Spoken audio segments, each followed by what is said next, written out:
Hello everyone, G.I. Joe here, coming to you from my bunker in Atlanta, Georgia, doing a round one recap for our Operation Giggles.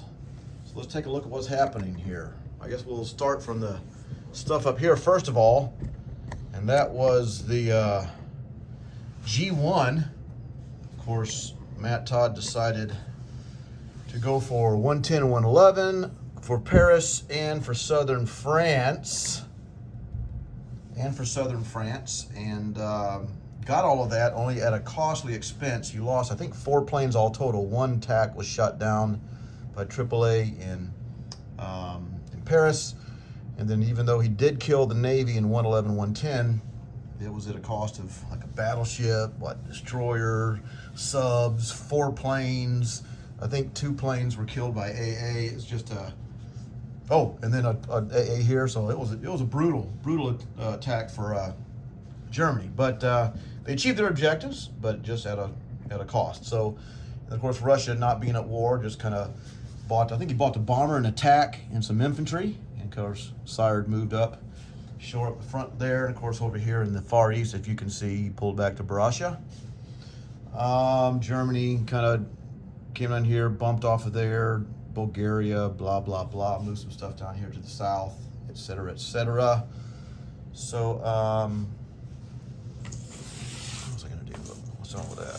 So, anyway, that's kind of what's going on down here. Japan, nothing too striking, typical Japan stuff. Came in and took the 1, 2, 3, 4 territories.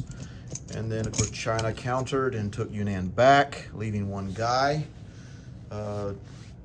Japan consolidated their Navy down here, Navy there, their Air Force there, with the exception of some stuff in Shanghai. Did not do a J1. And of course, U.S. purchased a destroyer for here and then moved some Navy here, bailed on the Philippines as far as Air Force and Navy is concerned. And I think he moved a couple mechs over here. He put a fighter there, that's right.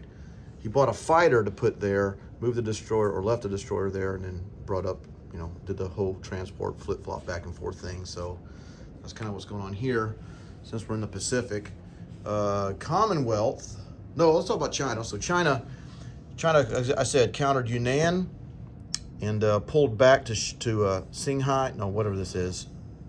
Xikang. No. Yeah, Xikang. And then Shenxi. So they kind of got 2 stacks there. A couple of their purchase guys. They put in Szechuan. They did get the Burma Road, so they did get their NO for $6 at the end of last turn.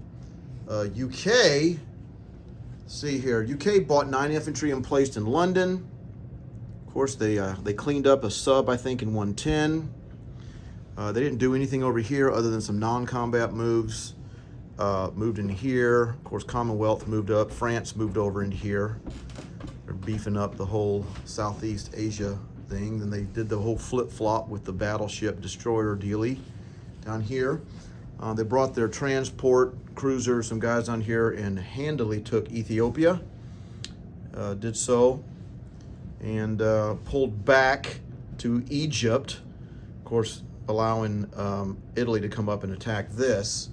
So I think the most interesting thing here for UK, for me, and between UK and Italy, was the fact that Lieutenant Dan did do Taranto, and battle did not go so well. Both Italy and UK lost a lot of pieces. So Italy lost battleship cruiser, German fighter, Italian fighter, but UK lost a couple planes, their cruiser, their destroyer, and their carrier.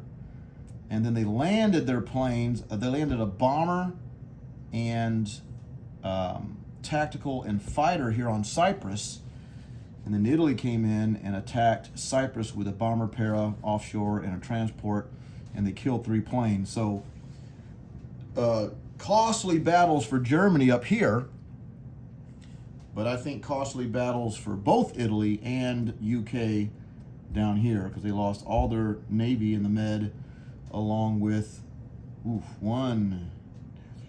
planes, I think. 4, maybe 5, I can't remember exactly. But so interesting to see how this is all going to play out. Of course, Italy moved up. They took Transjordan, and Italy got their Med Point, or not Med Point. I apologize. The Med Inno, the national objective for that.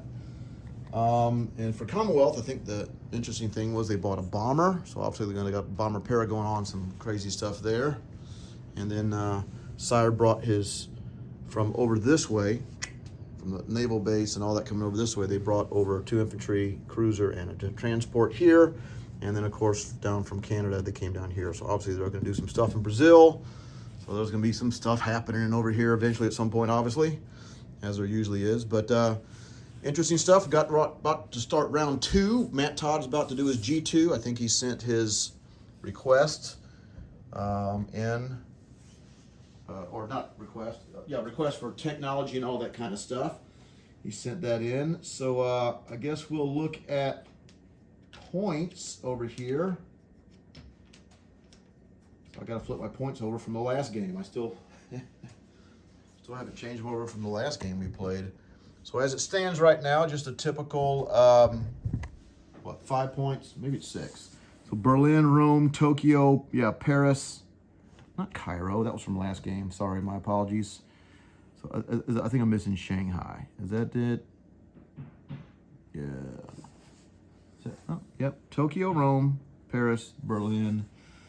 And where's my Shanghai here? Sorry, guys. Yep, there's Shanghai. Didn't switch over from the last U2 game. My apologies. So 1, 2, 3, 4, 5. 5. So 5 victory points here at the beginning at the end of round 1, getting ready to start round 2. Technology. Russia. Let's look at some technology stuff here. Russia has not developed technology yet. Japan did. US did. United Kingdom did. However, if I'm not mistaken, for the next round, Germany did as well. Sorry. For the next round, starting round 2, Germany is going to be going up on technology. Whoops, sorry. Germany will be going up on technology phase. Russia will not. Japan will. US will.